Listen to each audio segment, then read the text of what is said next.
नाज़रीन अस्सलाम वालेकुम, मैं हूं आपका मेज़बान अदनान हैदर। पाकिस्तान जैसे गरीब मुल्क में जहां आपका और मेरा गुजारा तकरीबन नामुमकिन हो चुका है, इसी गरीब मुल्क के अंदर पाकिस्तान के माविन खसूसी जो आपका और मेरा वोट लिए बगैर काबीना का हिस्सा हैं, वो जो कानून साजी पर भी अपनी इजहार का हक रखते हैं, वो जो आपके और मेरे लिए फ़ैसले करते हैं, वो जो आपके और मेरे लिए मुख्तलिफ शोबों में बैठ कर हुक्म सादर करते हैं, उनमें बहुत सारे लोग ऐसे हैं जो कि पाकिस्तानी नहीं है और उनके पास दूसरे मुल्कों की नेशनैलिटी भी है और परमानेंट रेजिडेंसशिप भी है। ऐसे 7 माविन ख़ुसूस हैं इमरान खान साहब के, जिनमें से 4 पाकिस्तान के साथ साथ गैर मुल्की शहरी भी हैं और 3 ऐसे हैं जिनके पास मुस्तकिल रिहाइश है, रेजिडेंट हैं वो दूसरे मुल्कों के। ये माविन ख़ुसूसी मुख्तलिफ शोबों में इमरान खान साहब को असिस्ट करते हैं और आपके मेरे लिए फ़ैसले भी करते हैं। ये तो है एक इशू। दूसरा इशू ये है कि ये तमाम माविन ख़ुसूसी, इनके अलावा भी जो इमरान खान साहब के हैं, जो कि तकरीबन जिनकी तादाद 19 बन चुकी है, वो उनकी जो असासे हैं वो मिलियंस में हैं, शायद उनको ट्रिलियंस में कहा जाए।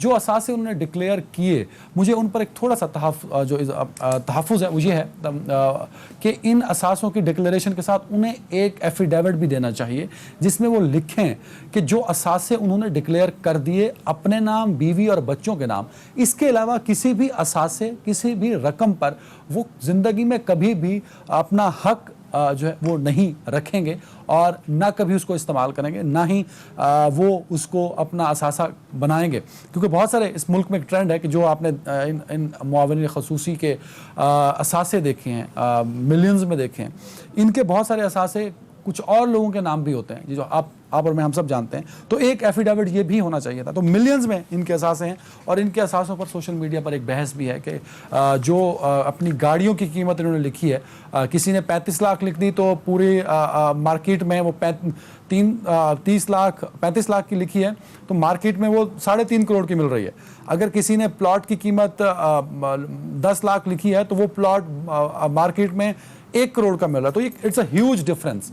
तो इस पर भी चेक एंड बैलेंस होना चाहिए। तो प्रोग्राम के शुरू में हम जरा इस पर एक नज़र डालेंगे और उसके बाद नैब का एक फैसला है अदालत का, नैब के हवाले से। वो पैरागॉन स्कैंडल है जिसमें ख्वाजा बरादरान तकरीबन 1.5 साल ख्वाजा साद रफ़ीक साहब और उनके भाई ज़ेर हिरासत रहे और उस फैसले पर जो कोर्ट के रिमार्क्स हैं, जो उनका फैसला है जिसमें उन्होंने फैसले में जो लफ्ज़ इस्तेमाल किए और जो रिमार्क्स और ऑब्जर्वेशन में अल्फाज इस्तेमाल किए, वो एक पूरी चार्जशीट है नैब के खिलाफ। उस पर भी हम बात करेंगे। प्रोग्राम के तीसरे हिस्से में हम बात करेंगे अपोजिशन APC बुलाना चाह रहा है। ये 8वीं नहीं 9वीं कोशिश है। 8 मरतबा इससे पहले भी कोशिशें हो चुकी लेकिन अपोजिशन नाकाम रही।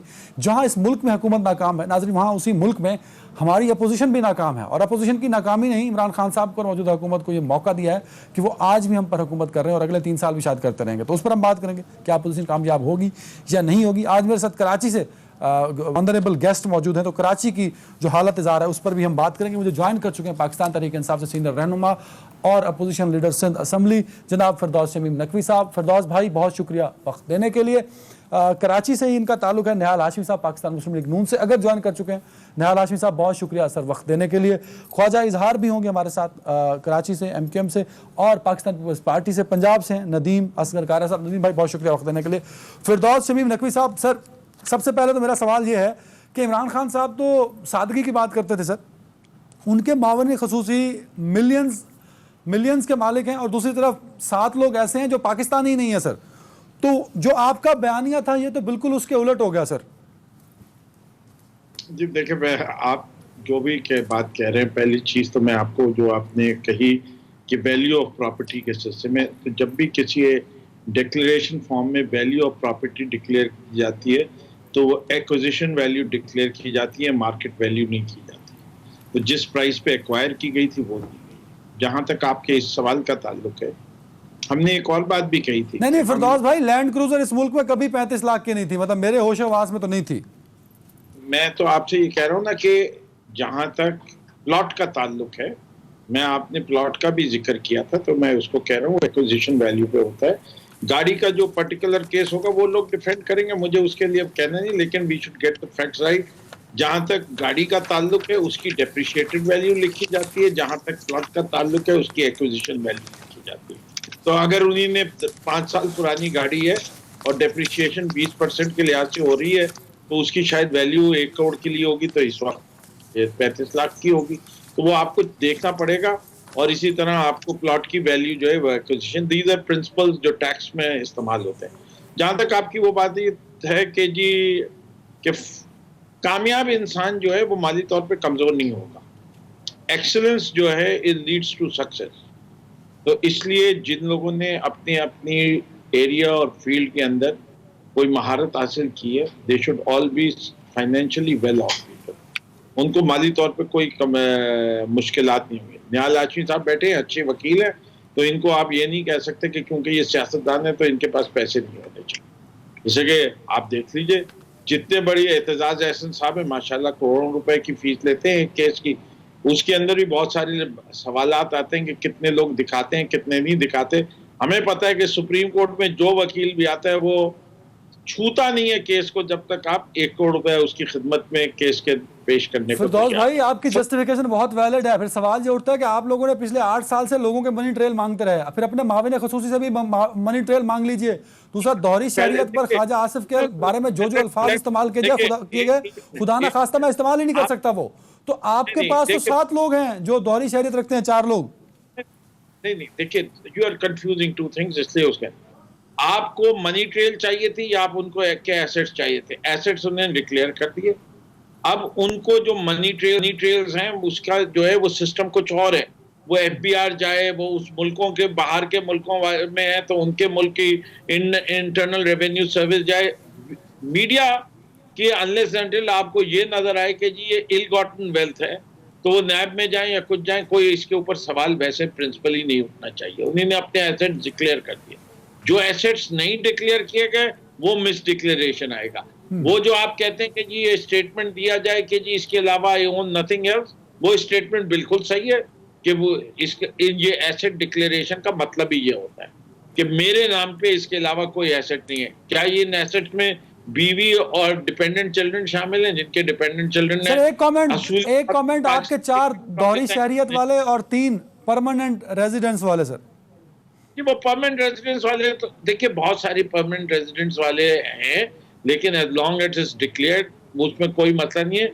उनका ओथ ऑफ लॉयल्टी फिडेलिटी जो है वो पाकिस्तान के साथ है। जिनके पास दोहरी शहरियत है, मैं समझता हूँ वो कैबिनेट की डिसीजन मेकिंग के अंदर नहीं होने चाहिए। वो अपने टेक्निकल इश्यूज पे एडवाइस करें, प्राइम मिनिस्टर को बेस्ट एडवाइस है। वो पाकिस्तानी है, वो टैलेंटेड पाकिस्तानी है। हमें उनकी नॉलेज से फायदा उठाना चाहिए। अगर मुल्क को फायदा है आप उनको डिस्कार्ड नहीं करें। निहाल हाशमी साहब, कानून क्या कहता है सर दोहरी शहरियत पे? वाजे है मेंबर नेशनल असेंबली और सेनेटर के लिए। सर कानून क्या खामोश है एडवाइजर के लिए, स्पेशल असिस्टेंट्स के लिए, या कानून में कहीं कुछ लिखा है कि डुअल नेशनलिटी वाला can not be the adviser and special assistant of PM sir and can not attend the meeting of cabinet as well? Sir बिस्मिल्लाहिर्रहमानिर्रहीम। सबसे पहले तो मैं समझता हूँ कि फिरदौस शमीम नकवी साहब बहुत अच्छे वकील हैं। उन्हें बहुत ही उम्दा तरीके से, बहुत महारत से अपने केस का डिफेंड किया जो उनको करना चाहिए था। अगर आप उनको क्लिप्स दिखा देते उनके चेयरमैन और प्राइम मिनिस्टर, अगर आप उन्हें क्लिप्स दिखा देते उनके चेयरमैन और प्राइम मिनिस्टर मोहम्मद जनाब इमरान खान साहब की, कि उन्होंने गाहे बगाहे जो बातें फॉरेन नेशनल्स के हवाले से, ड्यूअल नेशनल्स के हवाले से, कैबिनेट में उनकी नुमाइंदगी के हवाले से, पार्लियामेंट में मौजूदगी के हवाले से, सेंसिटिव जगहों पे असाइनमेंट के हवाले से, तो मेरे ख्याल से फिर फिरदौस शमीम नकवी साहब ये बयान ना देते। देखिए आर्टिकल 62 और 63 में क्लॉज ए से लेके एफ तक हर चीज़ बड़ा दो टोक और क्लियर है। 63C क्या कहता है शमीम साहब देख लें उसे। अगर एक आदमी मेंबर ऑफ पार्लियामेंट नहीं बन सकता है तो यकीनन वो कैबिनेट में भी नहीं जा सकता। मगर बदकिस्मती से हमारे लिए एक और कानून है। पाकिस्तान में 2 कानून रहा है अभी फिल वक्त। एक कानून अपोजिशन के लिए और बिलखुसूस PMLN के लिए, नवाज शरीफ के लिए, उनके ख़ानदान के लिए।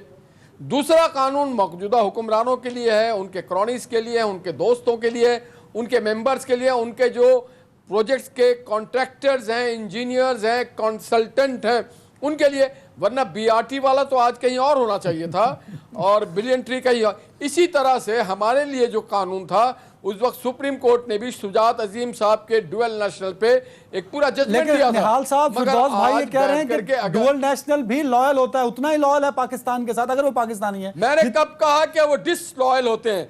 मैंने उनकी डिसलॉयलिटी की बात नहीं की है, मगर डुअल नेशनल में चिंदीदा और पसंदीदा लोग नहीं हो। डुअल नेशनल में ऐसे भी लोग हैं जो पाकिस्तान आना चाहते हैं, उनके पास जहाज नहीं है।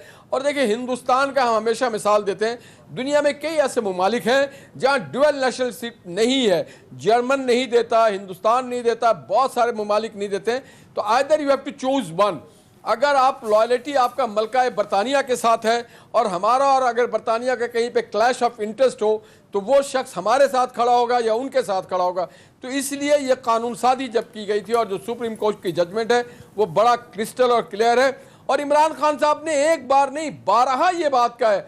अब चूंकि उनके ये फाइनेंसर हैं, उनके कोर कमेटी के लोग हैं, उनके बुरे वक्त के लोग हैं, उनके लिए फंडिंग करते थे, फंड रेजिंग करते थे, डिनर के अरेंज करते थे, उनके सारे किचन के खर्चात पूरे करते हैं, तो वो सारे लोग आज उनके लिए दूसरी कानून इसका जवाब निहाल साहब, फिरदौस साहब से मैं लूंगा। नदीम कायरा साहब, आपकी तरफ आ रहा हूं। शहरी रहमान साहब का एक ट्वीट है, if members of parliament can not be a dual national, how adviser and other who sit in the cabinet, dual national जो बैठे हैं। मौक़िफ़ निहाल हाशमी साहब का भी रखते हैं मैंने आपके सामने, फिरदौस साहब का भी रखती है आपके सामने।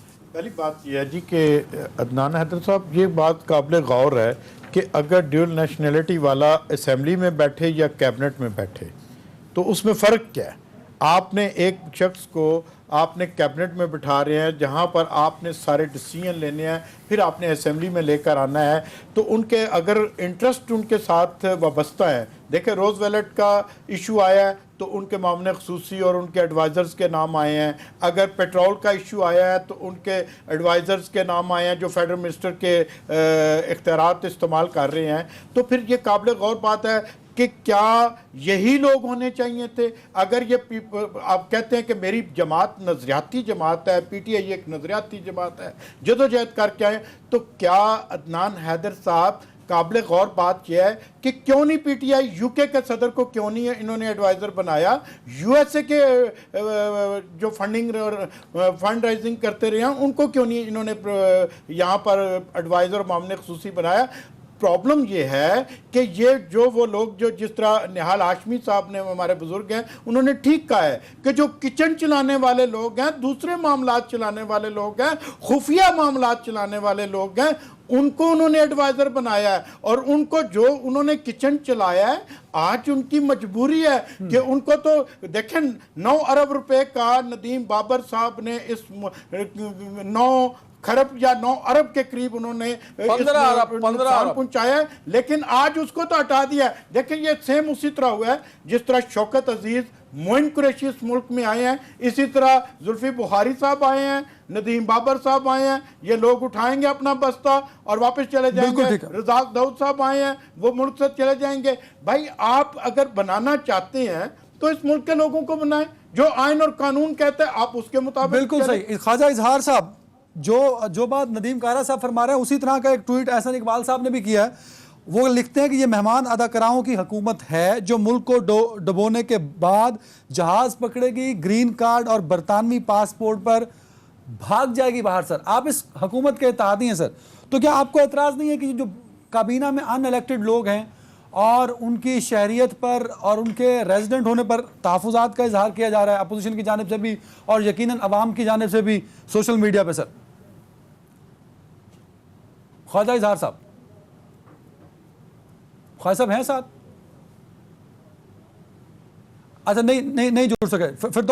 फिरदौस भाई, अगर रिस्पांस करना चाहें, क्योंकि निहाल साहब ने भी कुछ पॉइंट उठाए हैं और कुछ नदीम कायरा साहब ने उठाया। बात तो सर बड़ी वैलिड है कि शौकत अजीज साहब भी आए थे, एक बहुत बड़ी एग्जांपल है। आपके मौजूदा वजीर खजाना साहब के जो इस मुल्क में अकाउंट है ना सर, पाकिस्तान की 2 बैंकों में उनके अकाउंट हैं और उन दोनों अकाउंट्स में उनके पास सिर्फ 25,000 रुपये हैं।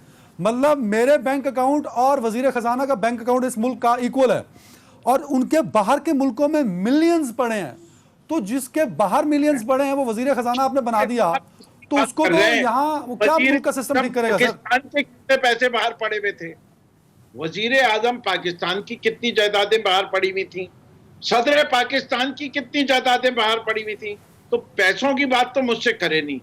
जो भी करना चाहते हैं। जिस शख्स का अपनी औलाद उसके जब वो वजीर आजम हो तो मुल्क में पैसे लगाने को तैयार नहीं हो, वो सारा इन्वेस्टमेंट बाहर रखते हो, उनसे वो बात कर रहे हैं इन्वेस्टमेंट की। ये नहीं, देखिए बात सारी ये है कि इमरान खान के घर का किचन कितने लोग चलाते हैं। जेकेटी उनके किचन चलाते हैं, जुल्फी बुखारी उनका किचन चलाते हैं। जरा वो फहरिस्त तो बता दीजिए, वो एक मियाँ बीवी कितना खाना खाते हैं भाई, जो उनका किचन। घर जो है वो तो पिछली बीवी का तोहफा दिया हुआ है, वो भी सबने देखा हुआ है। अब से बावर्ची खाने का खर्चा और नौकरों का खर्चा, एक वजीर आजम की तनख्वाह अगर वो ले लें तो मेरे ख्याल से वो पूरी कर लेंगे या नहीं करेंगे। और अगर नहीं है तो फिर जो कुछ भी ये वजीर आजम वो काम नहीं करेगा जो नवाज शरीफ ने किया था और आसिफ जरदारी ने किया। नहीं फिरदौस भाई, आपका पॉइंट हुआ, मैं उससे डिसएग्री नहीं कर रहा। मेरा सवाल सुन ले फिरदौस भाई।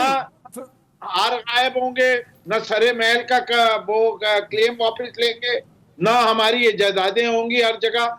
जो इससे कि वो वजीर आजम हो, मेरा सवाल कुछ और था सर, आप कुछ और जवाब देगा सर। फिरदौस भाई, मैं आपको पॉइंट सवाल प्रिसाइज कर देता हूं सर, सुन ले। आप पाकिस्तानी शहरी हैं सबसे पहले, उसके बाद आप पीटीआई के हैं, उसके बाद आप एमपी हैं, उसके बाद आप अपोजिशन लीडर हैं। मेरा एक पाकिस्तानी होने के नाते एक पाकिस्तानी से सवाल है।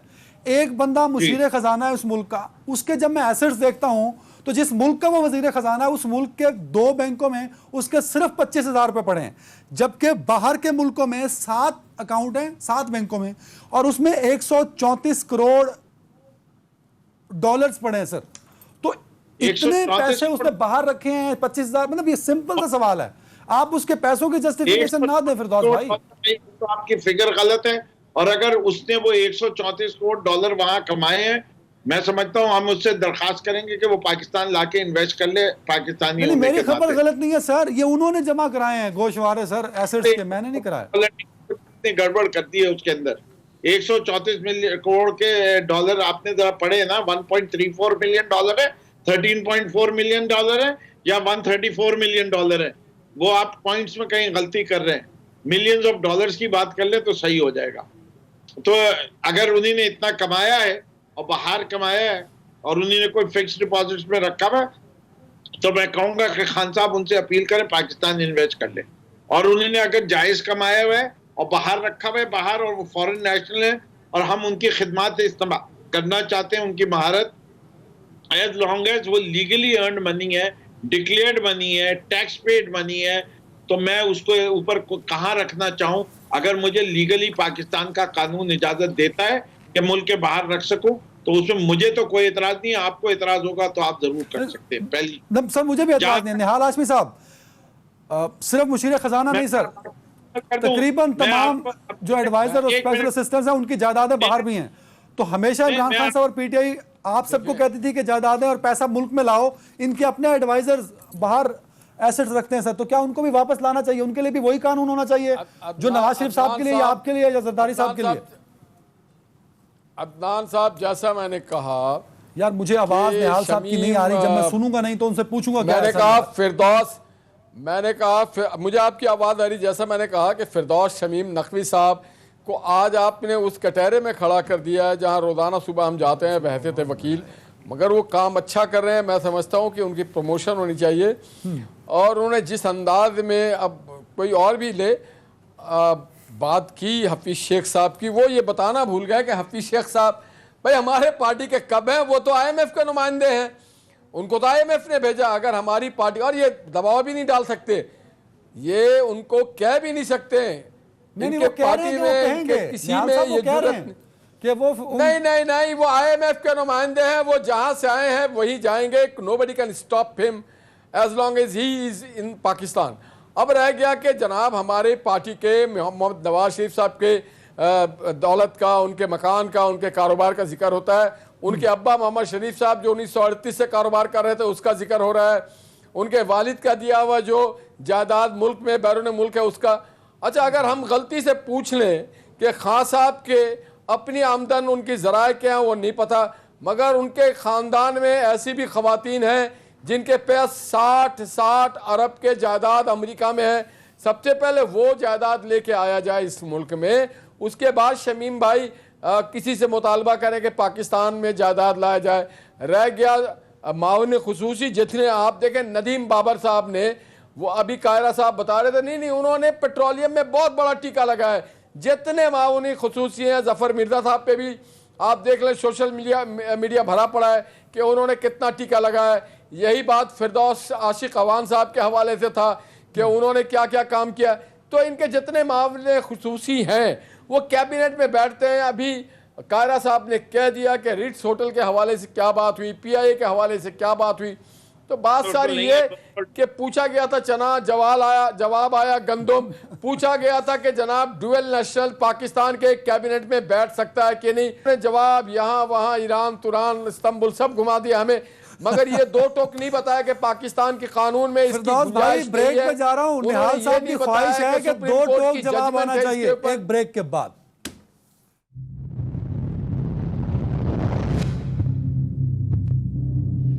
नदीम कारा साहब, मैं चाहूंगा जल्दी से कमेंट कर दीजिए, फिर मैं अगले टॉपिक पे आना चाह रहा हूँ। मावन खसूसी वाला जो टॉपिक था, अगर कमेंट करना चाह रहे हैं उस पर सर। पहली बात यह है जी कि मामले खसूसी का तो हम ये कह रहे हैं ना, आप सभी लोग कह रहे हैं कि ये कैबिनेट में बैठकर जो हमारे फैसले हैं वो करने का इख्तियार इनके पास नहीं है। लेकिन उसके साथ साथ जहाँ पर ये कह रहे हैं कि उन्होंने पैसे कमाए हैं वहाँ पर रखे हैं, तो मोहतरम ये मुझे बता दें कि जस्टिस ईसा फाइज के से आप मनी ट्रेल मांगते हैं, उनके खिलाफ रेफरेंस लेकर आते हैं, तो आप ये जो मामले खसूसी और एडवाइज़र हैं, इनके करोड़ों रुपए बाहर पड़े हैं, उनसे भी तो पूछ लें कि आपकी तनख्वाहों के पैसे हैं, आपने कमाए हैं। आपका तो सीधा है, आपने कहा कि प्रेसिडेंट आसिफ अली जरदारी साहब के भी पैसे हैं। भाई आसिफ अली जरदारी साहब का तो आप 32 साल से मीडिया ट्रायल भी कर रहे हैं, केसेस भी कर रहे हैं, किसी एक केस में भी उनको सजा हुई है? हाँ, टेलीफोनों पर जरूर सजा हुई थी। मेरे भाई आप फैसला करते हुए आप देखें, जो आप एक लेकर आए थे विजन, वो उस विजन पर आप नहीं चाह रहे। मैं एक बात करना चाहता हूं, आपके बड़े मुराद सईद साहब भी और चीफ मिनिस्टर साहब अदनान हैदर साहब, इतना बड़ा जुल्म हुआ है सवात के अंदर, 100 घर जला दिए गए हैं सवात के अंदर, और चीफ मिनिस्टर के डिस्ट्रिक्ट में जलाए गए हैं, और तमाम केसेस उन लोगों के हक में हुए थे। आज 10-12 दिन हो गए, कोई उनका कोई हाल ही नहीं पूछ रहा, पुलिस उनकी कोई इमदाद नहीं कर रही।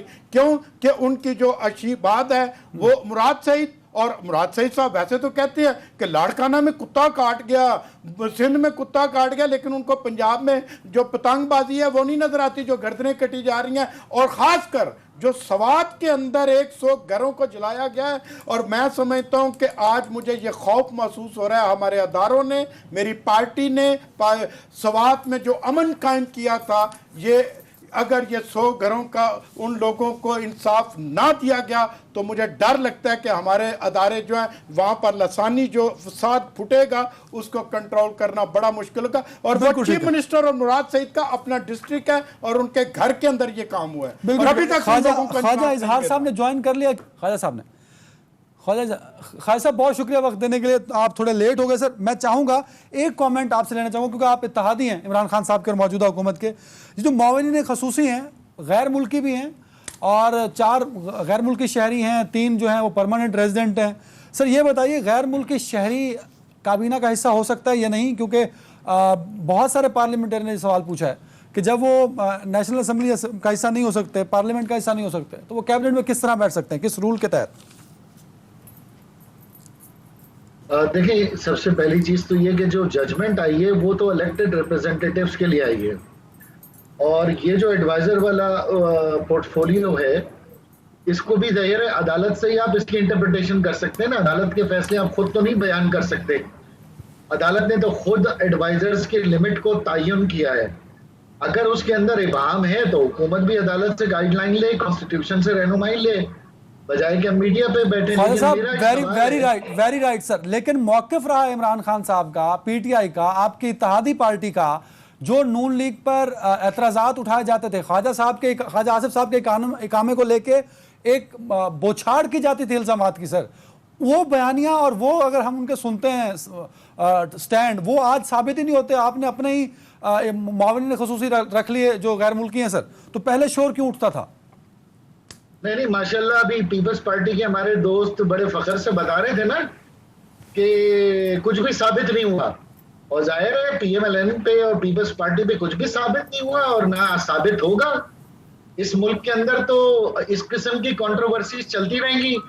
अब कसूरवार एडवाइजर है, कसूरवार आप हैं, कसूरवार मैं हूं और पाकिस्तान की 22 करोड़ आवाम है। साबित तो किसी पे नहीं होना, साबित तो मुझ पे आप पे होना है कि पहले मेरा कर्जा 80,000 रुपए था, अब मैं 1.5 लाख रुपए पे हूँ।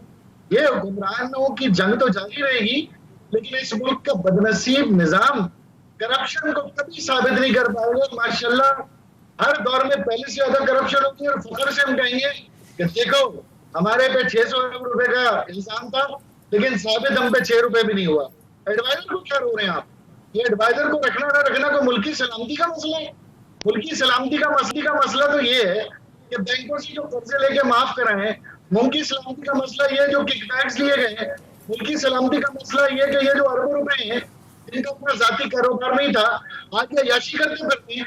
उनकी सलामती का मसला ये कि 30 साल सियासत करने वाले ये निहाल हाशमी आज वालिद के बाद बेटा, बेटे के बाद उसके बेटे की गुलामी करेंगे। ये मौजूद सियासत सरमायादाराना निजाम पाकिस्तान के अंदर कभी भी इंसाफ नहीं देगा। मुझे तो अफसोस होता है इतने तजुर्बेकार सियासतदान हाथ बांधे खड़े होते हैं नस्ल। क्या हमारा जो है ना आगे से ना आईन है, ना मजहब है, ना इस्लाम है, ना अखलाक है, तो आप की वजह से क्या रोक है? मेरी तो ये समझ नहीं आ रहा। फिरदौस भाई, मैं आपकी बारी थी, लेकिन बड़ी माजरत के साथ मैं फिर निहाल साहब की तरफ जाना चाहूंगा। निहाल साहब अगर कमेंट करना चाहें, क्योंकि बात तो सिस्टम की है सर, और 30 साल ले लें, 72 साल ले लें, हम सिस्टम ठीक नहीं कर पाए, करप्शन बढ़ती जा रही है। इजहार साहब की राय ये है सर। मैं इजहार साहब की बात सुन रहा था, मैं एक सवाल उनसे पूछूंगा, इस दौर में क्या पिछले दौर से ज़्यादा करप्शन है? जो आपने अभी खुद बयान किया कि हर दौर में बहुत ज़्यादा करप्शन बढ़ चुकी है, तो इस दौर के बारे में कोई कमेंट्स करेंगे आप? और देखिए, इजहार साहब की पार्टी हो या हमारी पार्टी हो या किसी की भी पार्टी हो, वो सब उसी सिस्टम में शामिल हैं और बुनियादी तौर पे बैठ करके हमने सिर्फ बातें की हैं। जिनके पास इख्तियार नहीं है वो इस मुल्क में सबसे, आपने कभी किसी इंजीनियर से, कॉन्ट्रैक्टर से पूछा, बिजनेस कमेटी के उन लोगों से पूछा जिन लोगों ने करप्शन बहुत बढ़ाया? ठीक है, सिस्टम बहुत ख़राब है, मगर हम फिर वो सिस्टम का हिस्सा क्यों बनते हैं? और एक मेरा छोटा सवाल इजहार भाई से कि इजहार भाई ये बताइए, इस गवर्नमेंट में जो आप जहाँ पे इत्तेहादी हैं, पिछले गवर्नमेंट से बकौल आपके, क्या हर दौर में करप्शन बढ़ती है? इस दौर में क्या करप्शन बढ़ी, ज़रा बताइए। मैं आपको सिर्फ ये बता देता हूं, जब मैं आपका इत्तेहादी था तो मुझे पता चला पाकिस्तान पीपल्स पार्टी मुल्क बेच के खा गई और मुल्क 2 लाख कर दिया। जब मैं पीपल्स पार्टी का इत्तेहादी था तो मुझे पता चला ये पीएमएलएन वाले सारे सरमायादार मुल्क बेच के खा गए। अब मैं पीटीआई का इत्तेहादी हूं तो मुझे पता चला आप दोनों दूध के धुले एक दूसरे से मिल गए और बाकी मुल्क बेच के जो है ना आप दोनों खा गए। अब ये पीटीआई की हुकूमत जाएगी, ये इल्जाम फिर आप पतली गली से निकल गए। आप नहीं, आप इस दौर का बताएं प्लीज। आप खड़े आदमी है, खड़ी बात आपको बता रहा हूँ ना, आप बात के बाद भी नहीं। इजहार भाई, आपने जवाब नहीं दिया। इजहार भाई, क्या ये दौर दूध का धुला हुआ है या बीआरटी भी है?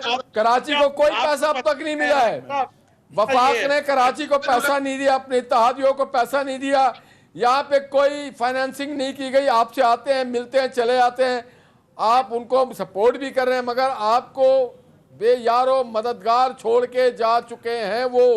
तो मैं ये पूछ रहा हूँ कि क्या करप्शन है? इजहार भाई, जवाब सवाल तो बड़ा वैलिड है। निहाल साहब, आपने खुद कह दिया ना कि पीपल्स पार्टी कहती है नून लीग चोर है, नून लीग कहती है पीपल्स पार्टी चोर है। तो क्या पीटीआई में आने के बाद आपको लगा कि वो दोनों चोर हैं? अब चोर नहीं है, आटा भी है, चीनी भी है, पेट्रोल भी है, इसके बावजूद अगर आप दूध में धो करके उनको पेश कर रहे हैं तो आपको सलाम है, आफरीन है। नहीं पेश कर रहा भाई, मैं नहीं पेश कर रहा। मैं आपको सिर्फ ये बात बता रहा हूं कि करप्शन आज भी इस मुल्क में, ये बताइए, करप्शन है नहीं है? करप्शन है नहीं है? करप्शन है नहीं है? एक तो आप भी वकील हैं। Thank you sir, thank you.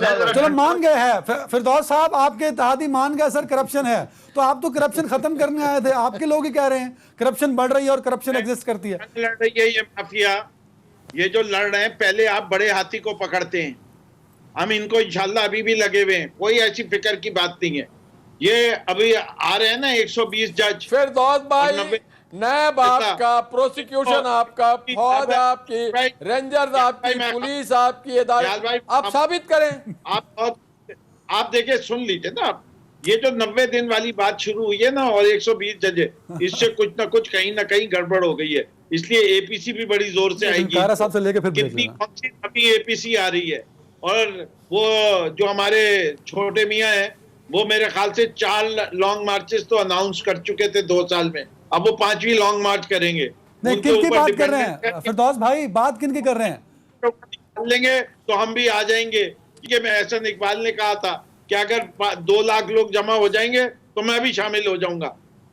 तो ये तो सूरत हाल है इनकी। नहीं, एपीसी नहीं होगी, आप ये कह रहे हैं फिरदौस भाई, एपीसी नहीं होगी आप कह रहे हैं? मैं ये नहीं कह रहा, मैंने जो बात कहनी थी, सदर के ऊपर इनका इत्तेहाद नहीं हुआ, स्पीकर के ऊपर इनका इत्तेहाद नहीं हुआ, डिप्टी स्पीकर पे इत्तेहाद नहीं हुआ, सेनेट पे इत्तेहाद नहीं हुआ, इनका आज तक इत्तेहाद नहीं हुआ, मौलाना फजलुर रहमान के नीचे इनका इत्तेहाद नहीं हुआ। नदीम कारा साहब जल्दी से कमेंट कर दें, आप पे इत्तेहाद नहीं हो रहा अपोजिशन कुछ का। नहीं होना, इन्हीं से पापा और ख्वाजा इजहार साहब ने कहता रहेगा एक बात की, फिरदौस भाई जवाब ले लें, रिस्पॉन्स ले लें पीपल्स पार्टी का। जी, ख्वाजा इजहार साहब ने कहा है ना कि जरदारी साहब ने तो जेलें भी काटी हैं, पैसा भी उनका इधर ही है, वो मुकाबला भी करते रहे हैं। लेकिन मेरे भाई ने बड़ी खूबसूरत बात की है, हम पीपल्स पार्टी के साथ भी रहे, हम नून के साथ भी रहे, और आज पीटीआई में इनकी ड्यूटी लगी हुई है। जिस तरह इनकी ड्यूटी थी पैसे पहुँचवाना यूके में, फिर इनकी ड्यूटी थी, आज इनकी ड्यूटी है कभी हमें तहफ़्फ़ुज़ देते रहे हैं, आज हमारे मुखालिफ हैं, फिर नून को तहफ़्फ़ुज़ देते रहे हैं, नून के मुखालिफ हैं, और आज पीटीआई के साथ है। तो उनकी बीआरटी को भी, उनके मालम जब्बा को भी, चीनी स्कैंडल को भी, और जो जितने स्कैंडल्स हैं उनको भी, और आज उनकी जो मामले खसूसी हैं उनकी भी गरीब हमायत कर रहे हैं। लेकिन उनकी प्रॉब्लम ये है कि हमारी पार्टी क़यादत ने हमेशा पाकिस्तान खप्पे कहकर पाकिस्तान के वजूद को मजबूत किया है, आपकी तरह मजबूत नहीं, उसकी बुनियादों को नहीं हिलाया मेरे भाई। एक जवाब, आपने उसकी बुनियादों को भी हिलाया है। आप इस बात से इनकार नहीं कर सकते कि बल्दिया टाउन में क्या हुआ, आप इस बात से इनकार नहीं कर सकते कि मई में कितने लोगों की लाशें गिरी थी और आप लोग उस वक्त मीडिया के ऊपर हमले कर रहे थे, इससे आप इनकार नहीं कर सकते। आप हमेशा जब भी वक्त आता है किसी ना किसी की पनाह में चले जाते हैं, लेकिन पाकिस्तान पीपल्स पार्टी की क़यादत जेलों में जाती है, एक ब्रेक आवाम में जाती है, आपकी तरह ब्रेक ले सर, ब्रेक का कहा जा रहा है। इजहार भाई ब्रेक के बाद टाइम दूंगा, ब्रेक ले लो।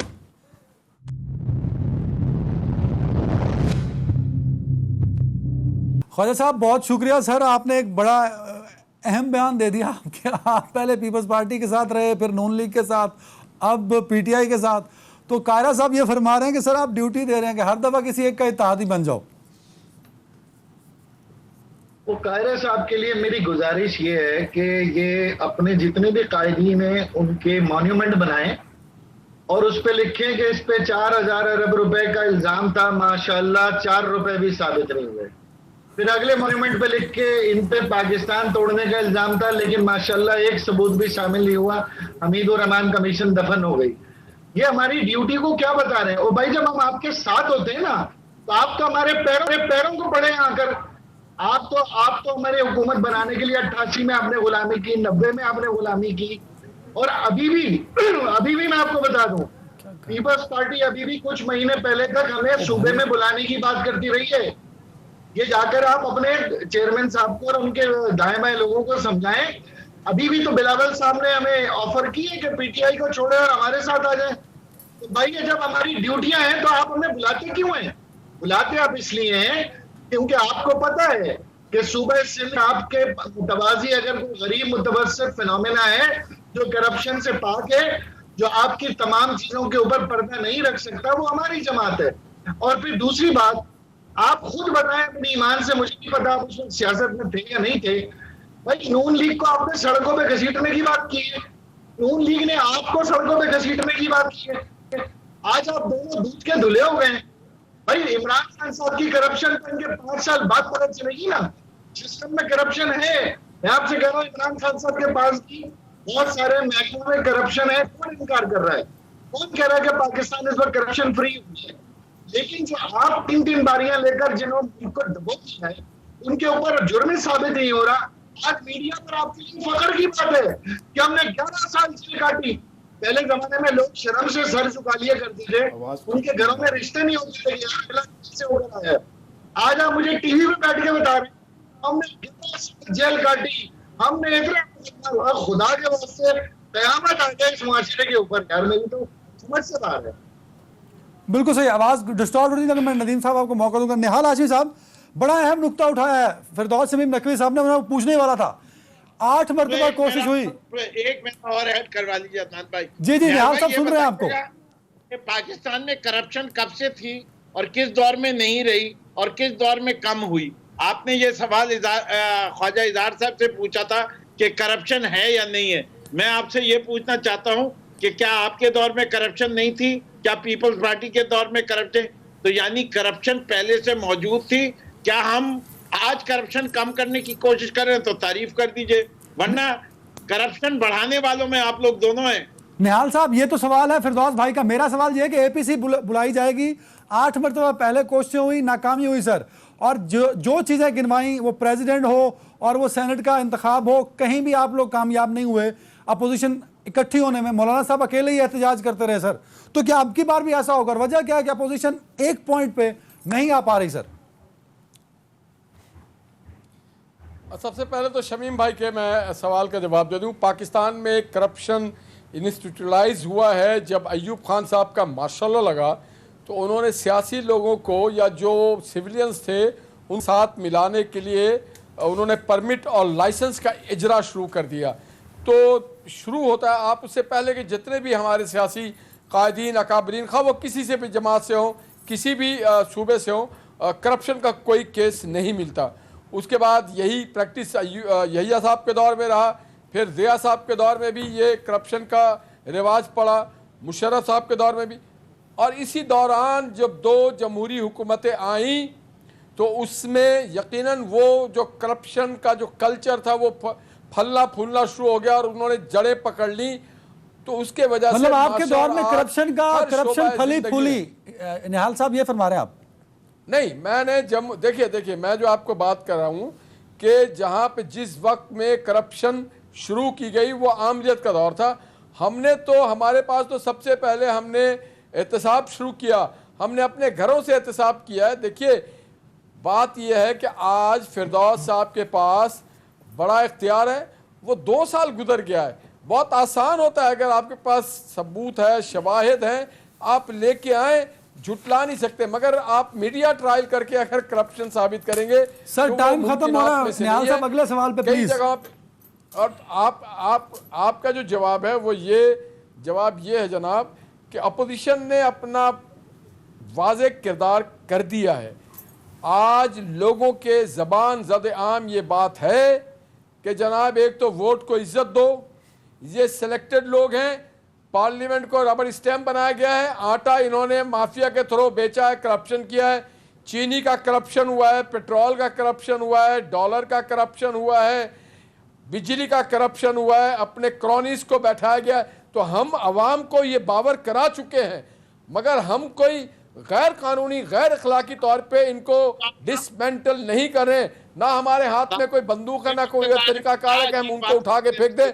ना हम वो औची हरकत करेंगे कि मुंतखब हुकूमत के सामने, आप पार्लियामेंट के सामने कंटेनर पे बैठ करके चाइनीज प्रेसिडेंट को आने से सर गॉट द पॉइंट। फिरदौस साहब कुछ ऐड करना चाह रहे हैं? फिरदौस भाई जल्दी से, टाइम मेरे पास कम है। पाकिस्तान के हर इदारे पे हमला कर रहे थे, पार्लियामेंट पे हमला कर रहे थे। निहाल साहब गॉट द पॉइंट। फिरदौस साहब वो आपकी तरह पार्लियामेंट पे हमला नहीं करेंगे, कंटेनर नहीं लाएंगे और डी चौक ब्लॉक नहीं करेंगे। मोस्ट वेलकम, हमें तो कोई इतराज नहीं है। एक बात मैं आपको बता दूं, डरे उस वक्त से जब आवाम आ जाए रोडों पे कर लेते हैं, जब वो चाहते हैं अपने समधी को फाइनेंस मिनिस्टर बना देते हैं, एक और को जो है वो उठा के प्रेसिडेंट ऑफ पाकिस्तान बना देते हैं। शुक्र करो शमीम भाई, पाकिस्तानी फाइनेंस मिनिस्टर था जब इकोनॉमी अच्छी थी। आज तो IMF से आपको भेजा गया फाइनेंस मिनिस्टर। छोटे भाई को चीफ मिनिस्टर बना देते हैं। जो बात इतराज कर रहा हूँ ना, पहले एक कामयाब तरीन वजीर आला था वो, कामयाब तरीन। आपके पास है ऐसा एक वजीर आला? ले आए। वो टैलेंटेड होते हैं, हम करते हैं तो ये हम वो हैं जिन्होंने अपनी चीनी कमीशन की रिपोर्ट खुद निकाली, हम वो हैं जिन्होंने बीआरटी की रिपोर्ट खुद निकाली, और हम कहते हैं कि हम एहतसाब भी करेंगे। इन्हीं ने आज तक कोई बीआरटी को आज तक कंप्लीट नहीं किया, आपने पेशावर को खोद तक दिया। दिखा दे, एक रिपोर्ट दिखा दे निहाल साहब जो इनके जमाने में निकली हो। मेरे पास टाइम खत्म है। नदीम कारा साहब आखिरी मिनट, रिपोर्ट है, नदीम कारा साहब आखिरी मिनट सर, बिल्कुल 60 सेकंड, कोई सवाल नहीं। हर जगह की रिपोर्ट है शमीम भाई, मेरे सारे सीनियर हैं, बड़े साथी हैं, कहते हैं कि करप्शन मुकाएंगे। किराए का ही वजीर आजम है, किराए के मामले खसूसी हैं, किराए के ही एडवाइजर हैं। और मेरे मोहतरम, अगर आपने करप्शन ख़त्म करनी थी तो बीआरटी का जो है आपका मंसूबा, उसके पहले सब कुछ ले आए। और ख्वाजा इजहार साहब मेरे भाई हैं, वो महसूस ना करें। पहली बात यह है कि अगर आप इतने दूध के धुले हुए हैं तो मेरे भाई सारे करप्ट लोगों के साथ आपने ही चलने का ठेका लिया हुआ है। ख्वाजा साहब आखिरी 30